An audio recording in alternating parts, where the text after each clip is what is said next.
Hi, Youngming High School, second grade class. Today, we're going to learn about something called Taiwan's human rights crisis.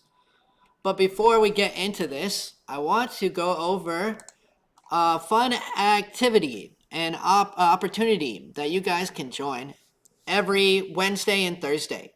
So every Wednesday and Thursday, you can sign up for lunchtime chats with me, Mr. Marchant. During these lunchtime checks, you can improve your English speaking skills by having chats on any topic you want.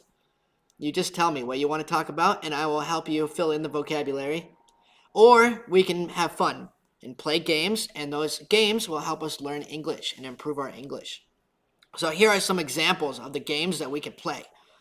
The game of taboo. Taboo is a word that means things you're not supposed to talk about, or that is considered impolite to talk about. That is called taboo. So the game is about each person who is turned to have a card, and the card have certain words that the person cannot say, and they're trying to make other people guess what their main word is. So if it says cat is the word they want people to guess, then it will say cannot say the word fur, cannot say the word feline, cannot say the word cute. So then they have to try to explain what is this animal or what does this word mean by saying describing what a cat is like. Oh, I have little paws and whiskers on its face, and other people try to guess. They yell out what they think it is. That is taboo. So it's called taboo because there are certain words you cannot say. And then there's a game called Avalon. Avalon the Resistance. And Avalon the Resistance is a guessing game. You're trying to figure out who is the bad guy. So you have different cards and you take turns trying to figure out who is the bad guy and who is the good guy. And if the good guys make it to the end of the board first, then they win. But if the bad guys can keep them from getting to the end of the board by the end of the game, then they are, boom, out. And the bad guys, they ruled King Arthur's land. So this kind of game is great for English because you have to explain the story about why you are not the bad guy and why they have different characters. You have to try to tell people, trick people, think that maybe you are the wizard and you have special skill, and maybe you are King Arthur and you got another skill, or you got his knight Sir Gawain. So the whole game is actually very fun, and I get a lot of chance to practice English and use vocabulary words that are more organic, words that you use a lot more in normal conversation. And the last game that we play, called Jackbox Party Pack.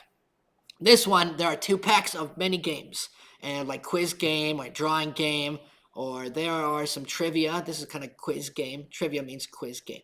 And so these ones are very fun, but you must bring a cell phone. And if you don't have a cell phone, it's okay. I've got some iPads in the back, and you can use those too.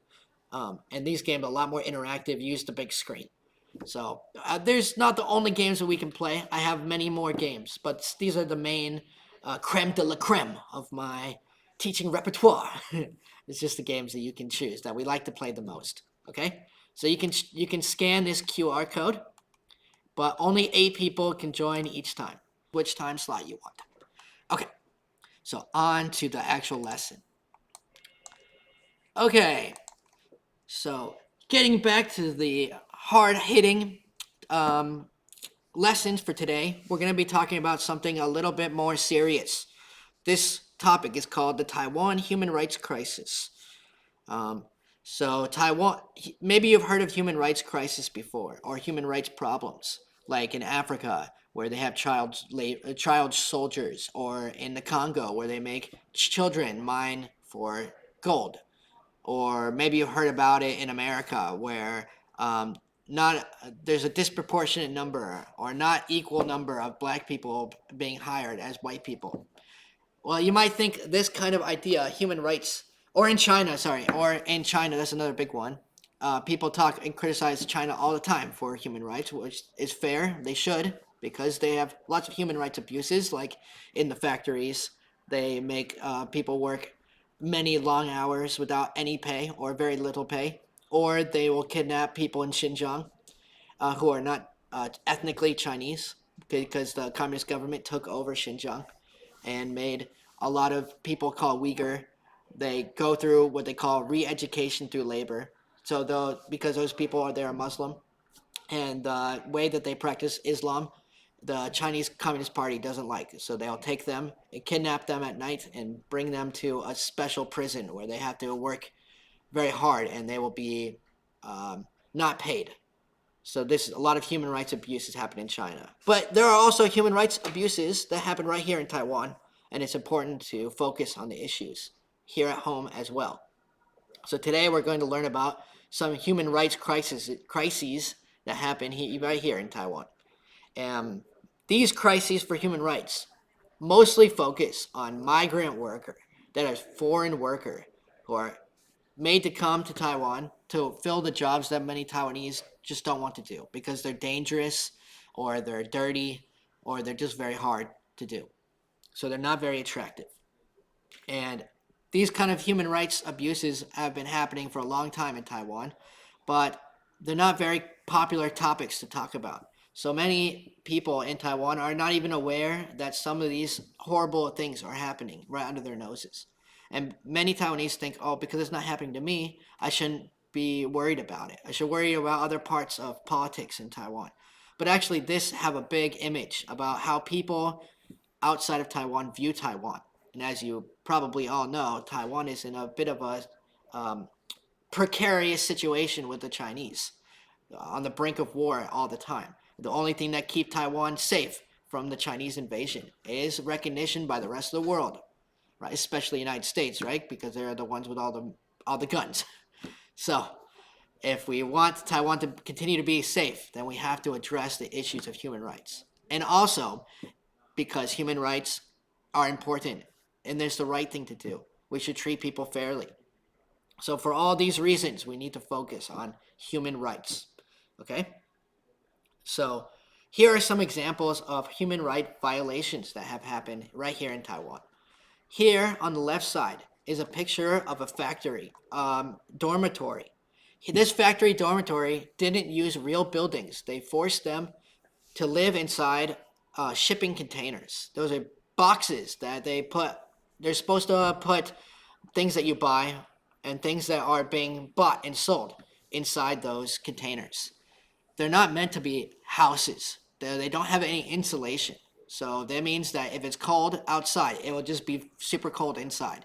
And if it's hot outside, it will be 10 times hotter inside. They're not meant to be lived in, but because they're cheaper than a house or a building, these factories force their workers to live inside of these boxes. Of course, not every factory, but here are some factories that are doing that in Taiwan.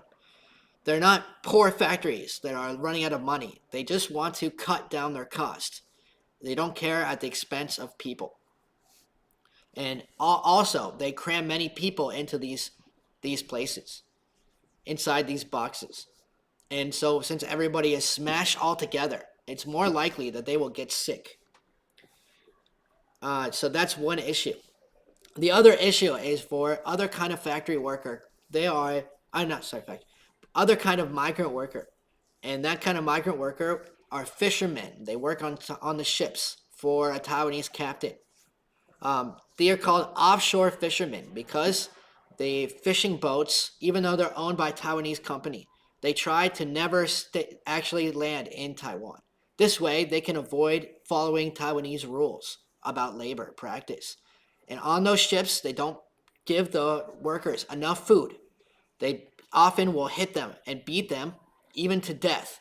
There's been many cases where people have died on these ships. And they also work them every day for hours, hours, hours in very hard condition, very brutal condition. And they pay them tiny, tiny wages, only 9,000 Taiwanese dollars an hour. And another human rights crisis happened when a different factory dormitory, this time inside a building, but they didn't build the building properly. They didn't make escape routes or even windows for people to escape. So they put all of them up here where there's no windows. And when the fire break out, people cannot escape. They also lock them inside so that when the fire happened, they cannot escape and they all just burn. And the last one is domestic care worker. These are the workers that work, they come overseas and they live inside your house and they take care of your grandparents when they become too old. But because they are not a real company, they're just people's house. People are able to get away with some very awful things. Like in this case, this woman was beaten every day, very hard. Even put cigarette butt, a very tongue, and make burn your skin. And they will put out the cigarette butt on her skin whenever she's not working hard enough or fast enough, or if she want to talk back, like they try to make her do something that's not part of her job, and the boss will just beat her with a stick. And so this kind of thing happened a lot. Um, there's a lot of terrible things that have happened with the domestic care worker because the government has trouble watching every house. It cannot go inside someone's house, and this makes it easier for people to exploit. Also, because they often are hired directly by the people who are looking for a worker instead of a third company, and they will take their cell phone. And these people also cannot speak English, Chinese. They can speak English, but they can't speak Chinese. So it's hard for them to get any help. So this is the main issue that we're talking about today.